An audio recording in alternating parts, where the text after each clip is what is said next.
स्वः तत्सवितुर्वरेण्यं भर्गो देवस्य धीमहि धियो यो न प्रचोदयात्।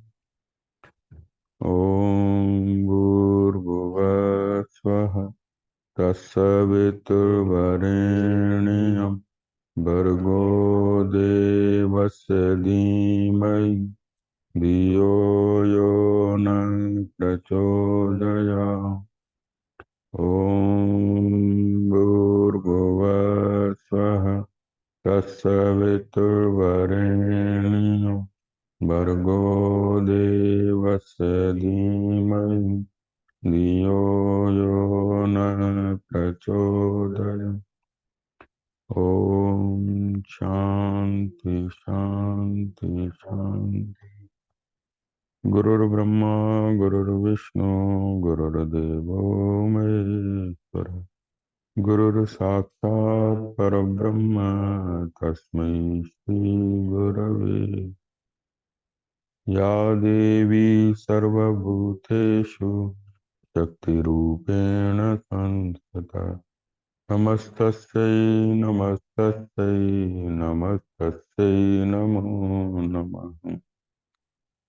सीताराम राम राम सीताराम राम राम सीताराम राम राम सीताराम राम राम सीताराम राम राम सीताराम राम सीताराम राम राम सीताराम राम राम सीताराम राम राम सीताराम राम सीताराम राम राम सीताराम राम सीताराम राम राम सीताराम राम राम सीताराम राम राम सीताराम राम राम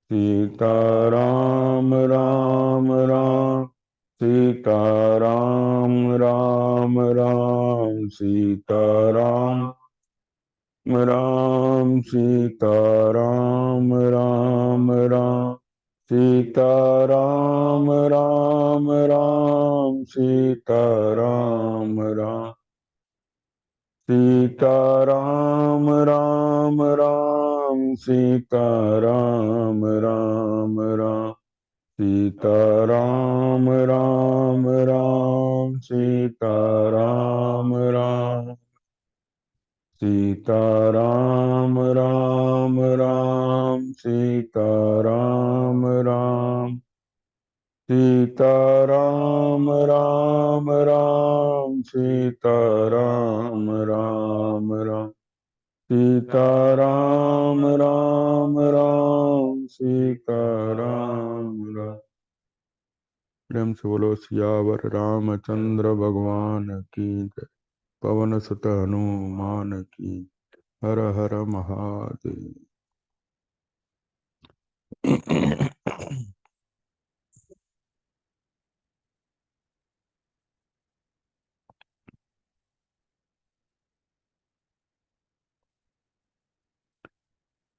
जब सीता ने लक्ष्मण को कटु वचन कहे तब मन को वश में रखने वाले लक्ष्मण ने दोनों हाथ जोड़ को झुककर मिथिलेश कुमारी सीता को प्रणाम किया और बारंबार उनकी ओर देखते हुए वे श्री रामचंद्र जी के पास चल दिए।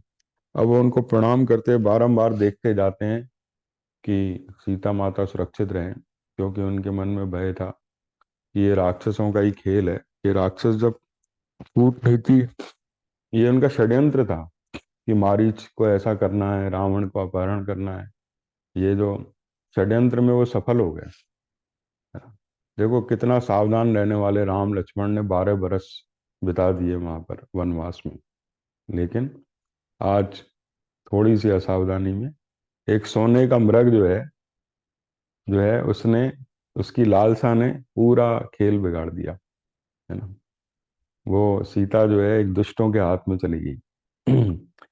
लक्ष्मण जो इतना सावधानी से सेवा में रहने वाले, ये जानते हुए भी कि भाई ये राक्षसों की माया है, उनको विवश होकर वहां से निकलना पड़ा। फोन कर दिया उनको, कर दो, खुशी को कर दो, उनको निकलना पड़ा।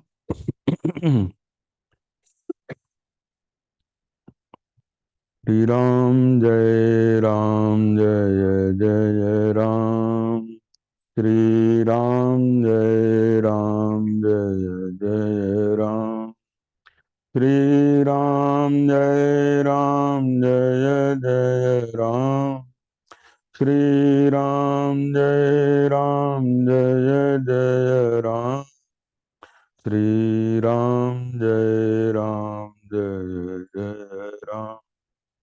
श्री राम जय राम, श्री राम जय राम, श्री राम जय राम, श्री राम जय राम, श्री राम जय राम। प्रेम से बोलो सियावर रामचंद्र भगवान की जय। सीता के कठोर वचन कहने पर कुपित हुए लक्ष्मण श्री राम से मिलने की विशेष इच्छा रखकर शीघ्र ही वहां से चल दिए। लक्ष्मण के चले जाने पर रावण को मौका मिल गया, अतः वह सन्यासी का वेश धारण करके शीघ्र ही विदेह कुमारी सीता के समीप गया।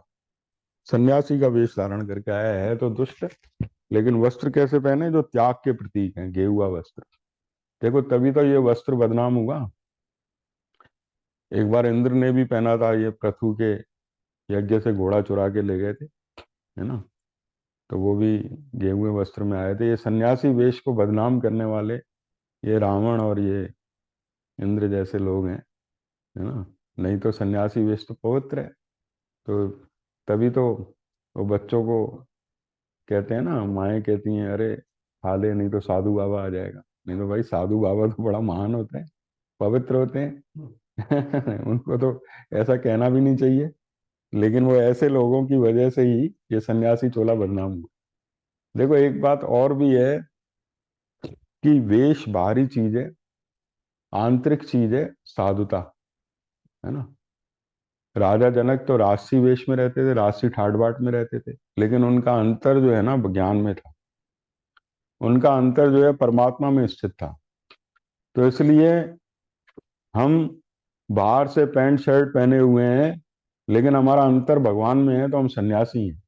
इसलिए गीता में भगवान जानते थे कि कलयुग आने वाला है ना, ऐसी बातें होंगी, बाहरी चिन्ह ही सब कुछ समझे जाएंगे। तो उन्होंने जो है, तो उन्होंने सन्यासी की परिभाषा क्या की कि गेयस नित्य सन्यासी यो न द्वेष्टि न कांक्षति। बोले वो सन्यासी है जो न किसी से द्वेष करता है, न कोई आकांक्षा करता है। यानी जिसके मन में जो निष्काम हो गया, भगवान में स्थित हो गया, वही सन्यासी है। वो नित्य का सन्यासी है ना। तो इस प्रकार या सन्यासी वेश धारण करके रावण आया। देखो इससे एक बात और भी है यहाँ पर, जो रामायण से हमें सीखने को मिलती है। राम जो है ज्ञान के प्रतीक है, लक्ष्मण वैराग्य के प्रतीक है ना। राम परब्रह्म परमात्मा है और लक्ष्मण वैराग्य के प्रतीक है। भक्ति की रक्षा जो होती है ना, वो ज्ञान और वैराग्य से होती है। ज्ञान वैराग्य को अगर तुमने दूर भगा दिया तो भक्ति का अपहरण हो जाएगा, है ना। भक्ति का अपहरण कौन करेंगे? ये काम आदि विकार। ये रावण कौन है? काम आदि विकारों का प्रतीक है, अहंकार का प्रतीक है। सीता माता ने ज्ञान और वैराग्य को दूर भगा दिया, है ना। पहले ज्ञान गए, फिर वैराग्य भी चले गए, तो अब भक्ति सुरक्षित कहाँ से रहेगी? तो भक्ति की सुरक्षा जो है ज्ञान और वैराग्य से। ज्ञान वैराग्य दृढ़ होंगे तो भक्ति निष्काम हो जाएगी और भक्ति में रस आने लगेगा। तो समर्थ गुरु रामदास थे, शिवाजी के गुरु, बोले अद्वैत का ज्ञान हो और भक्ति हो तो सोने पे सुहागा है ना। अद्वैत का, बुद्धि में अद्वैत का ज्ञान हो और हृदय में निष्काम भक्ति हो भगवान की, तो इससे विलक्षण बात, इससे ऊंची बात और क्या हो सकती है ना। ये बुद्धि का प्रकाश इससे आगे नहीं पहुंच सकता है। तो ये बहुत ऊंचे तत्व हैं, ज्ञान भक्ति वैराग्य, है ना, ये तीनों एक दूसरे के आश्रित हैं। इसमें लड़ने की जरूरत नहीं है कि ज्ञान बढ़ा कि भक्ति बढ़ी, है ना। तो बोले अब वो कहीं कहीं तो है भक्ति के पुत्र हैं ज्ञान वैराग्य। भाई पुत्र से पुत्र को भी तो माता को पुत्र की भी जरूरत है, पुत्र को माता की जरूरत है ना। तो ये बड़ा छोटे की बात नहीं है, तीनों ही एक दूसरे के पूरक है ना।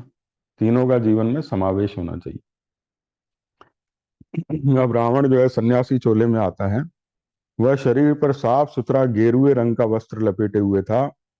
उसके मस्तक पर शिखा, हाथ में छाता और पैरों में जूते थे। उसने बाएं कंधे पर डंडा रखकर उसमें कमंडल लटका रखा था। अत्यंत बलवान रावण उस वन में परिव्राजक का रूप धारण करके श्री राम और लक्ष्मण दोनों बंधुओं से रहित हुई अकेली विदेह कुमारी सीता के पास गया। जैसे सूर्य और चंद्रमा से हीन हुई संध्या के पास महान अंधकार उपस्थित हो जाता है। बोले जैसे अंधकार आ गया सूर्य और चंद्रमा से हीन हुई संध्या के पास, संध्या देवी है, सूर्य और चंद्रमा से हीन है, वहां अंधकार आ गया। ऐसे ही रावण अंधकार का प्रतीक है, अंधकार आ गया। बोले रावण जब आया सीता के पास तो पेड़ हिलना बंद हो गए, वायु हिलना बंद, वायु ने कंपन करना बंद कर दिया, नदियां भय के मारे धीरे धीरे चलने लगी। पूरी प्रकृति जो है डर सी गई, क्योंकि ये बड़ा अनिष्ट होने वाला है। उस भयंकर पापाचारी को आया देख जनस्थान के वृक्षों ने हिलना बंद कर दिया, हवा का वेग रुक गया। लाल नेत्रों वाले रावण को अपनी ओर दृष्टिपात करते देख तीव्र गति से बहने वाली गोदावरी नदी भय के मारे धीरे धीरे बहने लगी। राम से बदला लेने का अवसर ढूंढने वाला दशमुख रावण उस समय भिक्षु रूप से विदेह कुमारी सीता के पास पहुंचा। उस समय विदेह कुमारी सीता अपने पति के लिए शोक और चिंता में डूबी हुई थी। उसी अवस्था में अभव्य रावण भव्य रूप धारण करके उनके सामने उपस्थित हुआ, मानो शनिश्चर ग्रह चित्रा के सामने पहुंचा हो। शनिश्चर ग्रह भारी माना जाता है ना, चित्रा के पास ये ग्रहों के नाम है। बोले जैसे किसी क्रूर ग्रह की छाया पड़ जाए किसी पर, जैसे कुआं तिनकों से ढका हुआ हो, उसी प्रकार भव्य रूप से अपनी अभव्यता को छुपाकर रावण सहसा वहां जा पहुंचा और यशस्विनी राम पत्नी वैदेही को देखकर खड़ा हो गया। ऊपर से तो कहते हैं ना ड्रेसिंग सेंस बहुत बढ़िया है उसका, अरे उसके भीतर क्या है ये देखो ना, है ना। बाहर से तो बहुत बढ़िया वस्त्र पहने हैं, मेन बात अंतःकरण उसका कैसा है ना। उसके आने से हमारे मन खिल उठते हैं कि नहीं, उसके आने से उसके बैठने से हमारे मन में पॉजिटिव वाइब्स आते हैं कि नहीं, है ना। और अंदर भरा हुआ हो काम क्रोध ईर्ष्या, है ना, आदि विकार भरे हों, बाहर से बहुत बढ़िया एकदम टिप टॉप हो, है ना। तो देखते हैं ना पार्टियों में पहने हुए सूट बूट, हाथ में वाइन का गिलास, तो ये क्या है ना, मीट मांस खा रहे हैं, तो ये क्या है, हम कहते हैं अरे बहुत बढ़िया स्टैंडर्ड लोग हैं, बढ़िया लोग हैं, है ना। काहे के स्टैंडर्ड हैं, मतलब मन में जो है विकार भरे हुए हैं, तो और खान पान अच्छा नहीं है, तो क्या है ये भव्य रूप, ऊपर से भव्य रूप अपनी अंदर अभव्यता को छुपाते हुए, है ना। इस प्रकार ये रावण का ऊपर से तो बड़ा एकदम साफ सुथरा लग रहा है, वो कोई ज्ञानी महात्मा है। उस समय रावण वहां खड़ा खड़ा राम पत्नी सीता को देखने लगा, है ना, वो देखने लगा। अब वो अधिकारी नहीं है उनको देखने का, वो कामी है, तो वो काम दृष्टि से देख रहा है, उसकी दृष्टि बड़ी ओछी है ना। वो सीता को उस रूप में देख रहा है, सीता तो जगत की माता है ना, राम सीता जगत के माता पिता है ना। और लेकिन वो उसकी दृष्टि बड़ी क्रूर है, वो सीता को इसी दृष्टि से देखता है। उसके सुंदरता की तारीफ करता है, ये बहुत तारीफ इसमें लिखी है, वो हम नहीं पढ़ेंगे। तो वो जब उसमें सीता के रूप को इस तरह से बताता है, क्योंकि वो काम दृष्टि से ही करता है, लेकिन सीता वो महात्मा बन के आया था, तो उसके पहले महात्माओं को बड़ा आदर होता था। क्या होता था, ब्रह्मज्ञानी संत भिक्षा से ही अपना काम चलाते थे, ये शंकराचार्य जैसे संत भिक्षा मांगने कभी कभी आ जाते थे, दत्तात्रेय, ऐसे ऐसे संत आ जाते थे। तो इसलिए, क्योंकि वो ब्रह्म विचार में रहते थे, काम धंधा तो उनका था नहीं, तो वो बस दो रोटी मिल जाए इसलिए भिक्षा के लिए निकलते थे। इसलिए भिक्षा में किसी को लौटाते नहीं थे पहले। लेकिन अब वो कहाँ है ब्रह्म विचार वाले, है ना। अब तो क्या बड़े बड़े आश्रम बन गए इतने, जो थोड़ा बहुत ब्रह्म विचार की बातें करने लगते हैं, उन्होंने इतने बड़े बड़े आश्रम बना लिए, इतना बड़ा पैसा आता है वहां पर, कोई जरूरत ही नहीं है ना। इतना लोग दान करते हैं, है ना। और भीख मांगने में ऐसे ऐसे लोग हैं जो हट्टे कट्टे लोग हैं। लेकिन पहले साधु महात्मा को पूरा आदर सत्कार के साथ बिठा के उसको भोजन कराया जाता था, क्योंकि ब्रह्मज्ञानी को भोजन कराने का मतलब पूरी सृष्टि को भोजन कराते थे।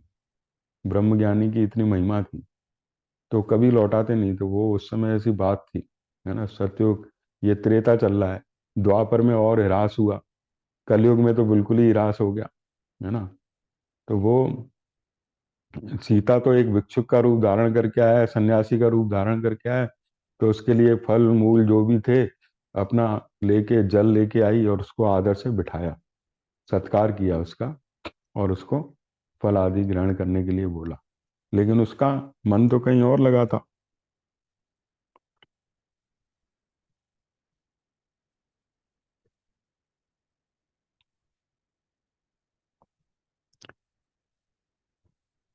वेशभूषा से महात्मा बनकर आए हुए रावण, जो ब्राह्मण वेश में पधारे हुए रावण को देखकर मैथिली ने अतिथि सत्कार के लिए उपयोगी सभी सामग्रियों द्वारा उसका पूजन किया।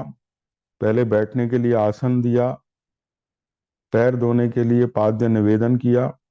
तदनंतर ऊपर से सौम्य दिखाई देने वाले उस अतिथि को भोजन के लिए निमंत्रण देते हुए कहा, ब्राह्मण, भोजन तैयार है, ग्रहण कीजिए।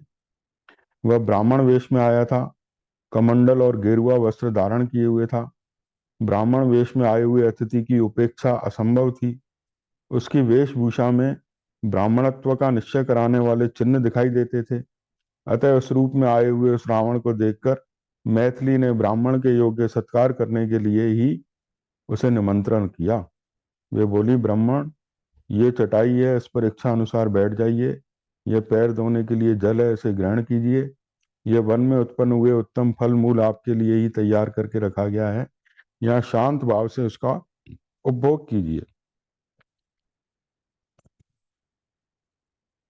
अतिथि के लिए सब कुछ तैयार है, ऐसा कहकर अतिथि सीता ने जब उसे भोजन के लिए निमंत्रण किया, तब रावण ने सर्वम संपन्नम कहने वाली राजरानी मैथिली की ओर देखा, और अपने ही वध के लिए उसने हठ पूर्वक सीता का हरण करने के निमित्त मन में दृढ़ निश्चय कर लिया। अब जो है, रावण का इरादा तो गलत था ना। ऐसा है, देखते हैं इंटेंशन क्या है इस आदमी का। वो बोल क्या रहा है ये इतना महत्वपूर्ण नहीं है, जितना उसका इंटेंशन क्या है। इस बात पे हमारा ध्यान देना चाहिए कि उसका इरादा क्या है ना। हमारे प्रति सद्भावना का है या धोखा देने का है, तो उसका इंटेंशन महत्वपूर्ण है ना। कई बार जो है, मतलब वो बात, इंटेंशन अच्छा होते हुए भी गलत काम हो जाता है ना।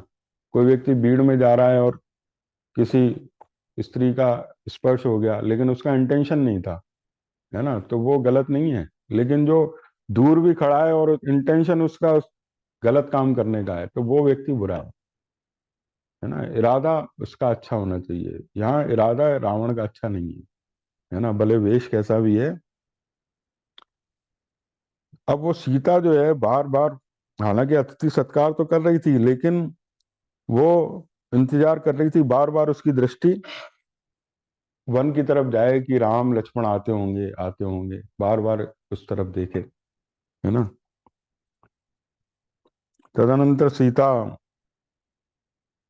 गए हुए लक्ष्मण सहित, शिकार खेलने के लिए गए हुए लक्ष्मण सहित अपने सुंदर वेशधारी पति श्री रामचंद्र जी की प्रतीक्षा करने लगी। उन्होंने चारों ओर दृष्टि दौड़ाई, किंतु उन्हें सब और हरा भरा विशाल वन ही दिखाई दिया। श्री राम और लक्ष्मण नहीं दिख पड़े। अब रावण जो है सीता का मन विचलित करने की कोशिश करता है। पहले तो वो सीता का परिचय पूछता है, भाई तुम वन में यहाँ अकेली क्या कर रही हो, और तुम किस कुल से हो, क्या तुम्हारा परिचय? हालांकि सब कुछ जानने के बाद भी तो सीता अपना परिचय देती है ना। बोले वे 2 घड़ी तक इस विचार में, सीता को हरने की इच्छा से परिव्राजक का रूप धारण करके आए हुए रावण ने उस समय जब विदेह राजकुमारी से इस प्रकार पूछा, तब उन्होंने स्वयं ही अपना परिचय दिया। वे 2 घड़ी तक इस विचार में पड़ी रहीं कि ये ब्राह्मण और अतिथि हैं, यदि इनकी बात का उत्तर न दिया जाए तो ये मुझे शाप दे देंगे।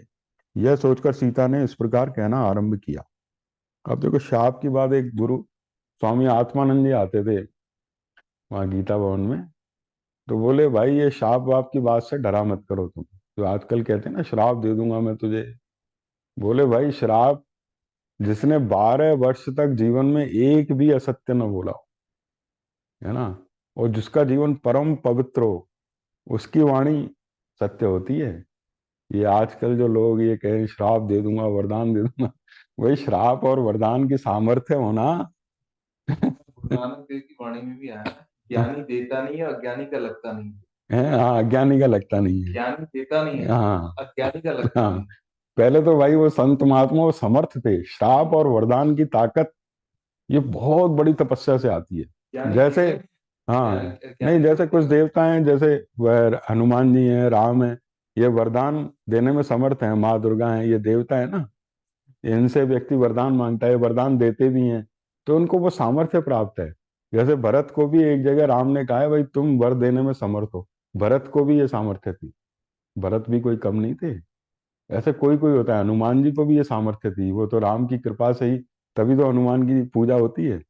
तो ऐसे ये कुछ वरदानी देवता हैं, है ना, जिनको शाप का और अनुग्रह का ये शक्ति प्राप्त होती है, बहुत बड़ी तपस्या से प्राप्त होती है ना। लेकिन इन दुष्टों से डरना, कोई आ जाए दुष्ट व्यक्ति, मैं तो ये श्राप दे दूंगा तू मुझे भिक्षा नहीं देगी तो, है ना, कहना भैया श्राप अपने घर पे रख तू, हम तो अभी घर पे अकेले हैं, तुझे जाना है तू कहीं भी जा, है ना। ज्यादा इस तरह से बातों में नहीं आना चाहिए। स्त्रियां भावुक होती है ना, वो आ जाती हैं, अरे खत्म नहीं हो जाए, ये नष्ट नहीं हो जाए। तो मतलब ये सावधानी रखनी है। ये सीता के मन में भय, भाई ये मुझे श्राप न दे दे। बोले 12 वर्ष तक, ये स्वामी विवेकानंद का भी वाक्य आता है कि भाई 12 वर्ष तक अगर आप झूठ न बोलो तो आपकी ऐसी सामर्थ्य हो जाएगी, आपके सामने कोई झूठ नहीं बोल पाएगा, है ना, असत्य नहीं, क्योंकि उसका तेज होता है ऐसा, है ना। तो सीता ने फिर उससे बोलना शुरू कर दिया, बोलना शुरू कर दिया। अब वो उसको परिचय दिया, भाई ऐसे ऐसे मेरे साथ राम और लक्ष्मण है।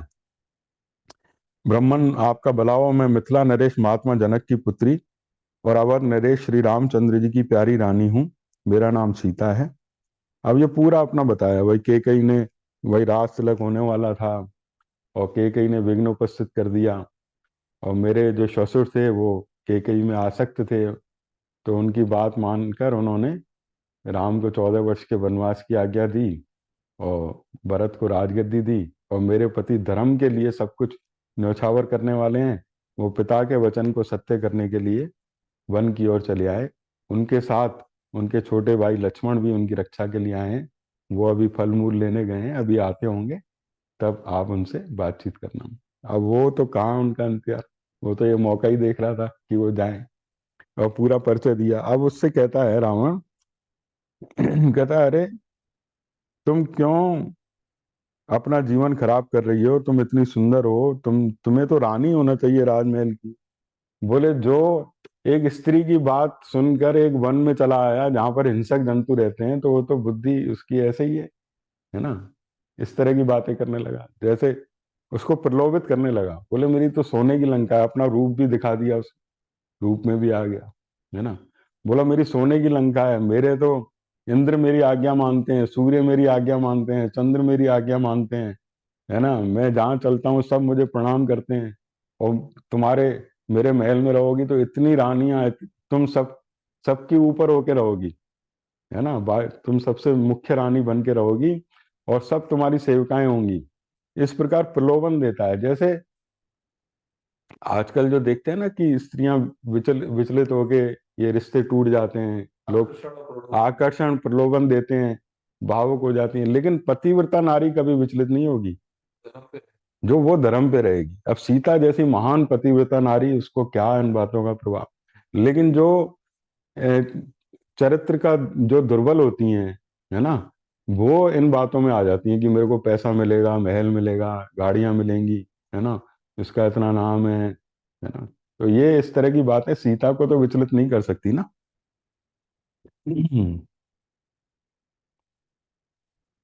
अच्छा, इसमें राजा जनक के लिए विदेह राज वर्ड आता है, ये चीज का क्या हम्म। मतलब होता विदेह था, एक तो ज्ञानी थे, है ना, है? एक विदेह का क्या?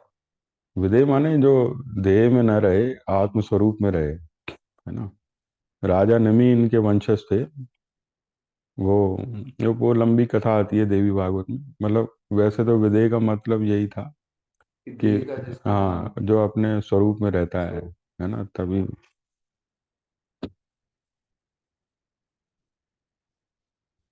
ये वाल्मीकि जी ने जो लिखा है, वो उनको ये सामर्थ्य प्राप्त था कि वो, जब ब्रह्मा जी की आज्ञा हुई थी उनको, कि वो सारा भूत भविष्य देख सकते थे, है ना। लेकिन उस समय ये चल रहा था, ये बाद में लिखी गई है। क्योंकि लवकुश जब पहुंचे हैं वाल्मीकि ऋषि के आश्रम पर, तब उन्होंने उनको रामायण सुनाया है। तब रामायण सुनाया है। ये तो लवकुश जब कथा करने आए हैं दरबार में, ये वो प्रसंग चल रहा है। तो ये तो हुआ है, ये पहले घटना हुई है, उसके बाद वाल्मीकि जी ने लिखा। उन्होंने लवकुश को ये सारी रामायण रामचरित उन्होंने बताया, है ना। उसके बाद फिर लीला पहले। लीला पहले हुई है ना। हाँ, पहले हुई है, भले वो त्रिकालदर्शी थे, लेकिन राम का चरित्र पूरा उन्होंने सुना है, देखा है।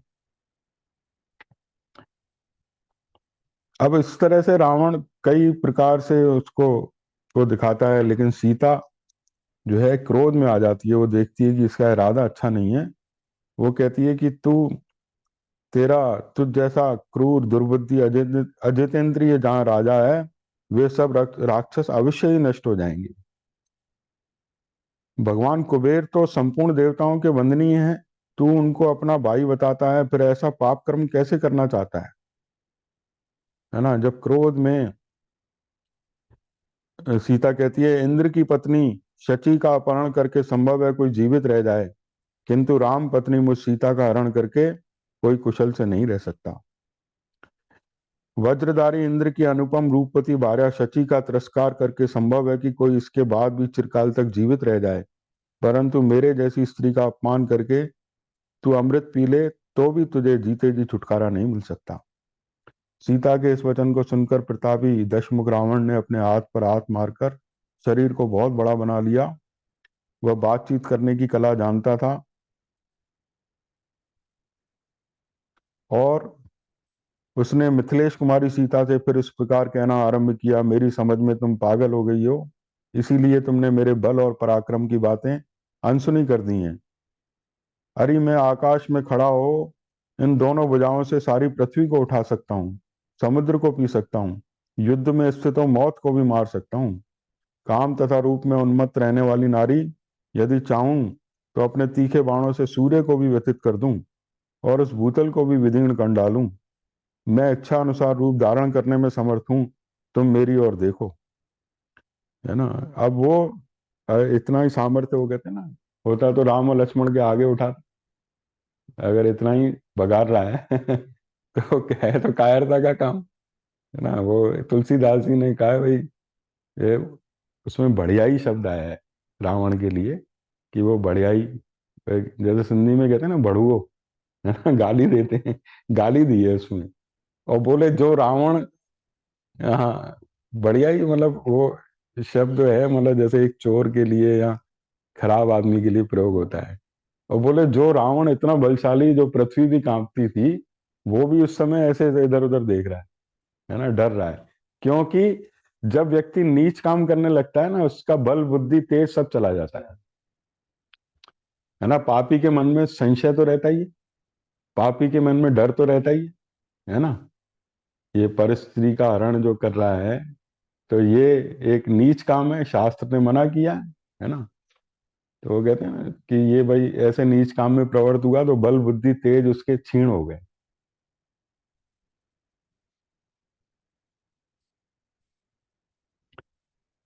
ऐसा ये जो दुष्ट लोग होते हैं ना, रावण दुष्ट कामी होते हैं, इनके मन में अनेक कामनाएं होती हैं।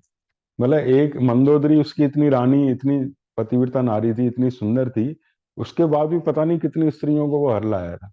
ये कभी तृप्त नहीं होते हैं, ये कामनाओं का जाल जो बना होता है संग। तो इसके, हाँ, इसके मन में ऐसी ऐसी बुरी कामनाएं होती हैं। जो बुरे लोग होते हैं ना, वो अपनी चीज से संतुष्ट नहीं रहते हैं। वो कहते हैं इसको भी ले आए, इसको भी ले आए, इसकी स्त्री का भी हरण कर लें। इस तरह की दुष्ट कामनाएं उनके मन में होती हैं। दुष्ट था ये, है ना। दुष्टता में तो ऐसे ऐसे विचार होते उठते हैं। ऐसा उसने तपस्या की थी उस समय, तो ब्रह्मा जी को मजबूरन आना पड़ा तपस्या का फल देने के लिए, है ना। तपस्या की थी उन्होंने बहुत, कई वर्षों तक। तपस्या का फल देने के लिए उनको ये वरदान देना पड़ा कि भाई तुम, पहले तो उसने कहा अमर हो जाऊं, बोले अमर नहीं हो सकते, एक ऑप्शन छोड़ना पड़ेगा। तो उसने एक ऑप्शन ये छोड़ दिया, भाई मानव से नहीं मरूं, है ना। मानव को तो वो कमजोर समझता था। तभी भगवान राम मनुज रूप में आए हैं, मानव रूप में आए हैं उसको मारने के लिए। देखो भगवान राम की सुंदरता कैसी है, हमारे जैसे हैं। विष्णु के 4 हाथ हैं, कहीं किसी किसी के 12 हाथ होते हैं तो लोग डर जाते हैं, भाई ये नॉर्मल नहीं है। और भगवान राम हमारे जैसे हैं, जैसे किसी की 6 उंगलियां हो तो हम कहेंगे भाई ये नॉर्मल नहीं है। भगवान राम हमारे जैसे हैं, 2 हाथ है, 2 पैर हैं, और उनकी सुंदरता सहज है ना। मनुष्य रूप में आए, मनुष्य रूप में, और मनुष्य जैसा आचरण किया है ना। सहज सुंदरता है इनकी। अब उसने जो है, जब देखा सीता ये वश में नहीं आ रही है, तो उसको जबरदस्ती उठा लिया। उठा के वो सीता छटपटाती रही, चिल्लाती रही, और वो उसको, जो उसका जो वो था, रथ था, जो आकाश मार्ग में चलता था, उसमें बिठा के और वहां से हरण करके ले जाने लगा। अब सीता जो है वहां से रोती हुई कहती जाती है, हे महाबाहु लक्ष्मण। अब उसको ये भी एहसास होता है कि लक्ष्मण को भी मैंने कटु वचन कहे थे, है ना। तो वो क्षमा भी मांगती जाती है, कहती है तुम्हारा अपराध नहीं है कि मेरे ही कारण तुम वहां गए और मुझे ये दंड भोगना पड़ा।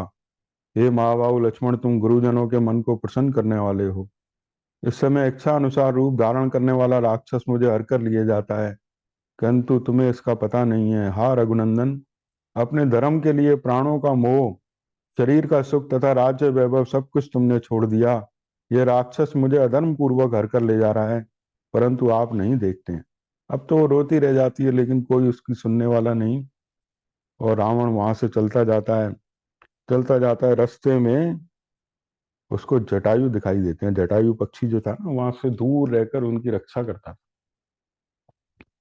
ये दशरथ जी के भी मित्र थे, जटायु जी। और भगवान राम का भी पहले मिलन हुआ है इनसे, है ना, बातचीत हुई है। तो उनसे कहा तुम दूर रहकर यहाँ से थोड़ा रक्षा हमारी, मतलब वो उनकी रक्षा में रहता था वहां पर। और जटायु बड़ा धर्मात्मा, बड़ा वीर, है ना, पक्षी था जटायु, है ना। तो वो वहां पर जब वो देखता है कि ये, वो सीता वहां पुकारती है जटायु को। रावण के वश में पड़ जाने के कारण सुंदरी सीता अत्यंत भयभीत हो रही थी। जटायु को देखकर वे बड़ी दुख भरी वाणी में करुण क्रंदन करने लगी। आर्य जटायु, देखिए ये पापाचारी राक्षस राज अनाथ की भांति मुझे निर्दयता पूर्वक हर कर लिए जा रहा है, परंतु आप इस क्रूर निशाचर को रोक नहीं सकते, क्योंकि यह बलवान है। अनेक युद्धों में विजय पाने के कारण इसका दुस्साहस बढ़ा हुआ है। इसके हाथों में हथियार हैं और इसके मन में दुष्टता भी भरी हुई है। आर्य जटायो, जिस प्रकार मेरा अपहरण हुआ है, यह सब समाचार आप श्री राम और लक्ष्मण से ज्यों का त्यों पूर्ण रूप से बता दीजिएगा।